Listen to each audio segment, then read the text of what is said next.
حشر میں پھر ملیں گے میرے دوستوں. مجھ کو نہلا کے پہنا دیے ہے کفن, رو چکے مل کے ماں باپ بھائی بہن. مجھ کو نہلا کے پہنا دیے ہے کفن, رو چکے مل کے ماں باپ بھائی بہن. موت بھی دوستوں آج حیرت میں ہے, موت بھی دوستوں آج حیرت میں ہے. اب ہے قصہ تمام آخری آخری, حشر میں پھر ملیں گے میرے دوستوں. خوشبوؤں میں کفن کو بسانے لگے, میری میت کو دلہن بنانے لگے. خوشبوؤں میں کفن کو بسانے لگے, میری میت کو دلہن بنانے لگے.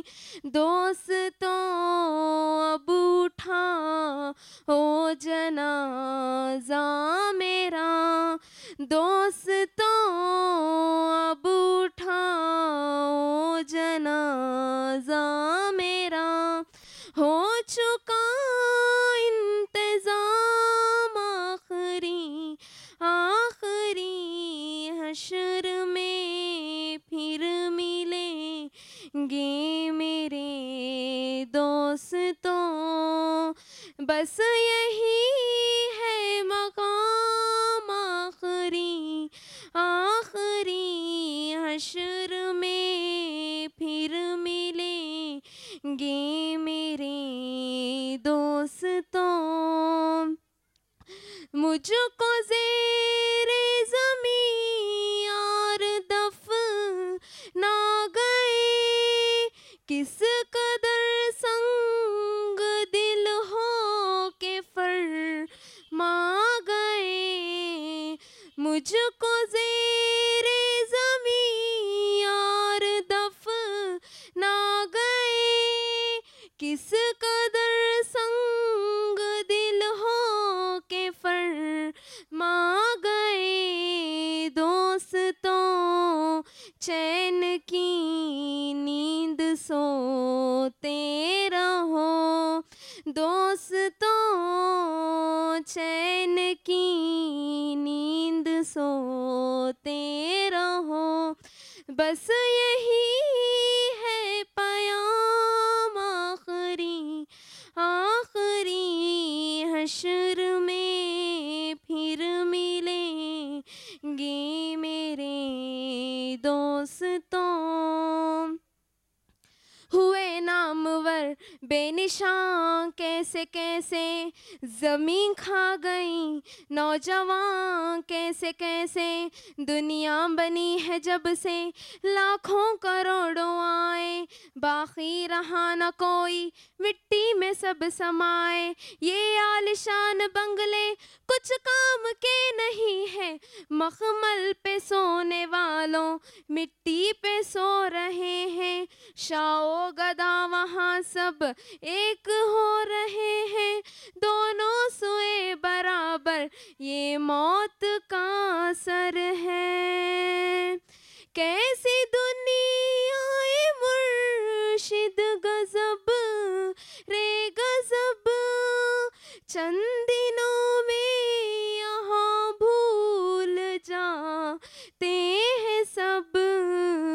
کیسی دنیا مرشد غضب رے غضب, چند دنوں میں یہاں بھول ہیں سب، جس بہانے میری یاد آ جائے تو پڑھ لینا ایک کلام آخری، آخری حشر میں پھر ملیں گے میرے دوستوں، زندگی نے جہاں تک وفا کی رہی، چل دیے اب سلام آخری، آخری حشر میں پھر ملیں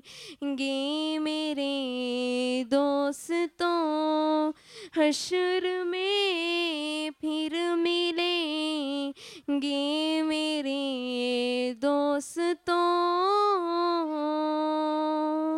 السلام علیکم ورحمۃ اللہ وبرکاتہ۔ یہ حصہ ہے، اس کے لیے میں ذکرہ بنت وسیم کو دعوت دیتی ہوں کہ وہ آ کر سورۃ اللہب پڑھیں۔ ورحمۃ اللہ وبرکاتہ۔ نحمد و نصلی علی رسول الکریم، اما بعد، میں اس جلسے میں سورۃ اللہب سنانا چاہتی ہوں۔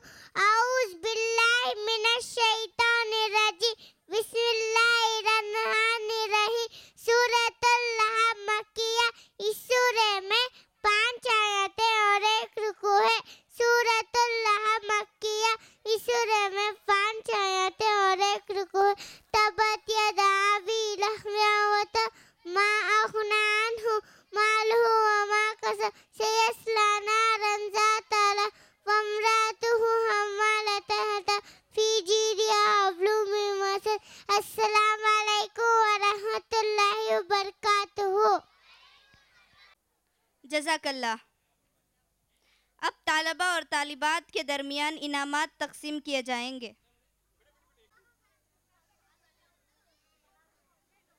شیخ عبدالصبور عمری مدنی حفظ اللہ سے گزارش کروں گا وہ جو اپنی عنوان کی وضاحت کرے۔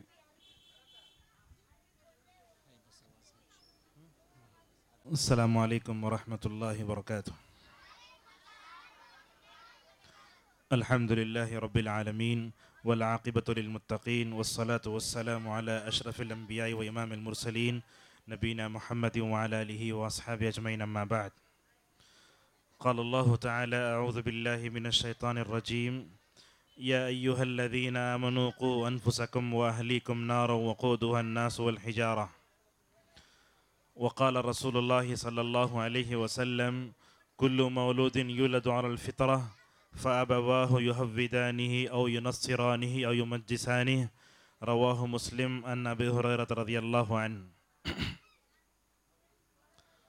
عمائدین شہر، حاضرین محفل، ملت اسلامیہ کی ماں اور بہنوں، دار التربیہ کے طالبات، معلمات اور عزیز طلباء، ہم یہاں جس مقصد کے لیے جمع ہوئے ہیں وہ مقصد آپ لوگ واقف ہیں اس سے کہ دار التربیہ نام کا ایک مکتب سمجھیے یا مختصر سا مدرسہ سمجھیے، اس مدرسے کے پہلے عظیم الشان اجلاس میں ہم یہاں جمع ہوئے ہیں۔ سب سے پہلے اللہ تبارک و تعالیٰ کا شکر احسان ہے کہ جس کے ارادے اور مشیت کے بغیر دنیا کا کوئی کام نہیں ہو سکتا۔ لہٰذا عصر میں ہم نے دیکھا کہ جب تقریریں ہو رہی تھی تو زوردار بارش ہوئی، تھوڑی مایوسی بھی ہوئی، لیکن اللہ کے دین کے اس راستے میں جب ہم نے صبر کیا تو اللہ نے صبر کا میٹھا پھل بھی دیا۔ بارش 15 منٹ کے وقفے سے رک گئی، الحمدللہ رب العالمین۔ اور اس کے بعد پھر جو ہے مکمل طور پر جلسہ چلا اور طلبہ و طالبات کے علمی مظاہرے سے جو ہے سامعین اور سامعات محظوظ ہوئے۔ اس موقع پر کچھ میرے اپنے پراگندہ خیالات ہیں جو میں آپ کے سامنے رکھنا چاہتا ہوں۔ سب سے پہلی بات یہ ہے کہ موجودہ وقت میں امت مسلمہ کو ہر طرف سے فتنے پریشان کرنا ہے۔ آپ دیکھیں گے عقیدے کا میدان ہے، اس میں شرک امت کو پریشان کر رہا ہے۔ اخلاق کا میدان ہے، اس میں بھی اخلاقی خرابیاں دن بدن ہمارے معاشرے میں جنم لے رہی ہیں۔ ہر طرف دیکھتے ہیں کوئی بھی مومن مرد ہو یا عورت جہاں بھی وہ قدم اٹھائے فتنوں کا اسے سامنا ہے یقیناً۔ آج سے 1400 سال پہلے جناب محمد رسول اللہ صلی اللہ علیہ وسلم نے یہ پیشن گوئی فرمائی۔ آپ نے کہا میری امت پر ایک ایسا وقت آئے گا کہ لوگوں کے لیے دین پر عمل کرنا اتنا ہی مشکل ہو جائے گا جیسے کوئی آدمی اپنے ہاتھ میں انگارہ لیتا ہے۔ آج سے 1400 سال پہلے اللہ کے نبی صلی اللہ علیہ وسلم نے یہ پیشن گوئی فرمائی، اور یہ بات آج ہمارے لیے اچھی طرح نظر آ رہی ہے۔ ہم دیکھتے ہیں کہیں کوئی جو ہے شاپنگ مال ہے جہاں کوئی بڑا جو ہے کوئی چیز بیچی جا رہی ہے، کوئی جو ہے ایگزیمیشن آیا ہے، کوئی سرکس آیا ہے، تو امت کے لوگ کیسے اس کی طرف ٹوٹ پڑتے ہیں، آپ دیکھتے ہی ہیں۔ لیکن دین کے نام پر جمع ہونا، دین کے نام پر خرچ کرنا اور دین کی باتیں سننا، اللہ تبارک و تعالیٰ یہ موقع ہر ایک آدمی کو نہیں دیتا۔ ہم تو سمجھتے ہیں کہ یہاں اس مجلس میں جو کوئی بھی مرد ہے، جو کوئی بھی عورت ہے، جو کوئی بھی بچہ ہے، جو بھی بوڑھا ہے، علماء ہو، کوئی بھی ہو، اللہ تعالیٰ نے ہم کو اپنی دین کے لیے چن لیا ہے۔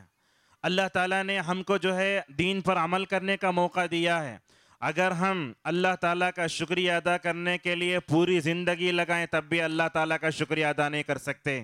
معزز حاضرین، موجودہ وقت میں فتنے امت کو پریشان کر رہے ہیں۔ ہم دیکھتے ہیں کہ یہ فتنوں میں عورتیں بھی پڑ رہی ہیں، ان فتنوں میں آزمائشوں میں مرد بھی پڑ رہے ہیں، بچے بھی پڑ رہے ہیں۔ شاید کوئی بھی آدمی ان فتنوں سے محفوظ نہیں ہے۔ اللہ کے نبی صلی اللہ علیہ وسلم نے فرمایا میری امت پر ایک ایسا وقت آئے گا، آدمی صبح میں مومن رہے گا، نعوذ باللہ شام میں کافر ہو جائے گا۔ آج یہی تو ماحول ہے، اور آپ صلی اللہ علیہ وسلم نے یہ بھی فرمایا شام میں مومن رہے گا لیکن سو کر اٹھنے کے بعد وہ کافر ہو جائے گا۔ آج یہی ماحول ہم دیکھتے ہیں۔ صبح ہم نماز فجر پڑھتے ہیں، ساری نمازیں چھوڑ کر سو جاتے ہیں، تو ایک آدمی جان بوجھ کر نماز چھوڑے تو کیا کافر نہیں ہو سکتا؟ تو اللہ کے نبی صلی اللہ علیہ وسلم نے بات بیان فرمائی صبح میں مومن شام میں کافر، شام میں مومن صبح میں جو ہے کافر ہو جائے گا۔ اس طریقے سے رسول اکرم صلی اللہ علیہ وسلم ہمیں بتا رہے ہیں۔ معزز حاضرین، ان فتنوں میں ہم دیکھتے ہیں کہ ان فتنوں کی لپیٹ میں پوری امت ہے۔ اس سے بچے گا کون؟ ان فتنوں سے اپنے آپ کو بچانے کی صورت کیا ہے؟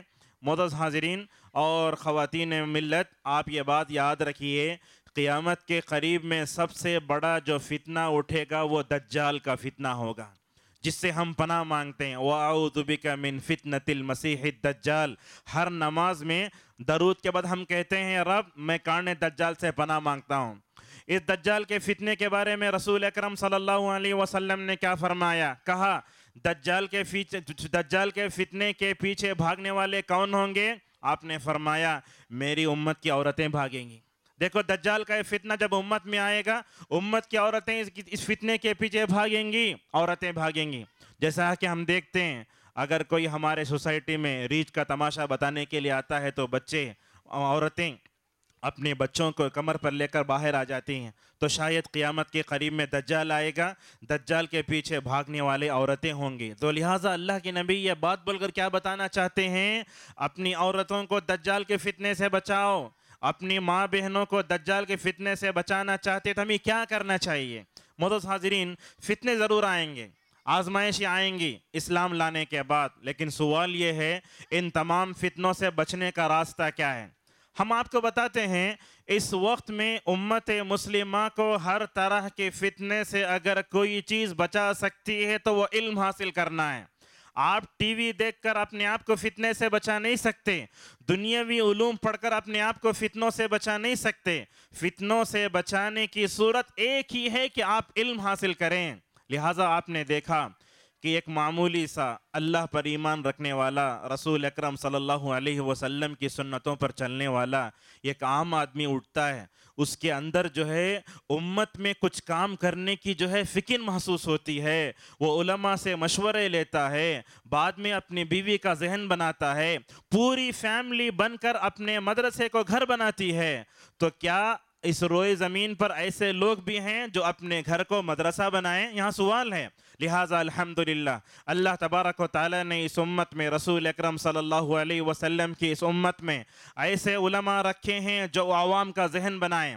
اللہ نے لوگوں میں ایسے نیک لوگ بھی رکھے ہیں جو دین کے اوپر خرچ کریں. تو ماشاءاللہ آپ جانتے ہیں جناب سید اسلم صاحب حفظہ اللہ نے اپنے گھر کو مدرسہ بنایا اور دوڑ دھوپ کی. اس کا مقصد کیا تھا؟